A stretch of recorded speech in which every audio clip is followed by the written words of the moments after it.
Hello guys! Nung nakaraang palang linggo to, no? Ngayon ko lang talaga na-edit.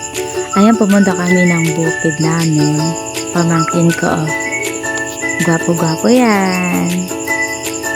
Masarap talaga mamuhay ng probinsya. Sa probinsya, ang tunay na saya. Yan, kumuha kami ng buko. Kapatid ko nag-ano ng buko. Sarap naman ng sabaw eh. Na sobrang tamis. At yung pamangkin ko, tingnan niyo po. Ayun o, umiling-iling pa. Kumain siya ng isang buko. Ayaw niya bumigay. Ayaw niya magbigay. Sadyang matakaw.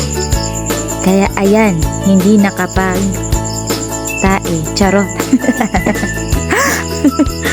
Ayaw niya mamigay eh. Kaya ayan, tuloy. So, tapos, kumuha pa kami ng maraming buko. Ayan. Kumuha siya ng kutsara, tinidor, este. Ano pala yan? Ayan, minikos-mekos na yan dyan. Excited ka? Sobrang sarap na yan, mga insan. As in, magja-diabetes ka dyan. Sa sobrang daming asukal, diabetes ang labas. Ayan, minikos-mekos na pa ni Ensan. Ayan o, takaw na. Hindi pa naan sa isay. Hindi pa naan sa isang buko. At ayan, nagluto. Ayan o, sarap ng ulam namin. Nung nakarang linggo to eh. Ayan, ulam namin sobrang sarap. At sobrang presko dito. Sobrang ganda ng tanawin. Sa sobrang ganda ng tanawin, ayan ang nakikita. Madumi, charot.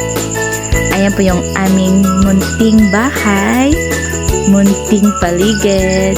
Sa sobrang sarap ng hangin. Ayan, blue na siya. Ay, mama mo blue, charot. Yan lang po. Napakasarap ng pakiramdam kapag nasa bukid ka po, no? Sobrang sarap. Sobrang presko ng hangin. Thank you guys. Thank you for watching. Please follow, like, and share. Bye-bye.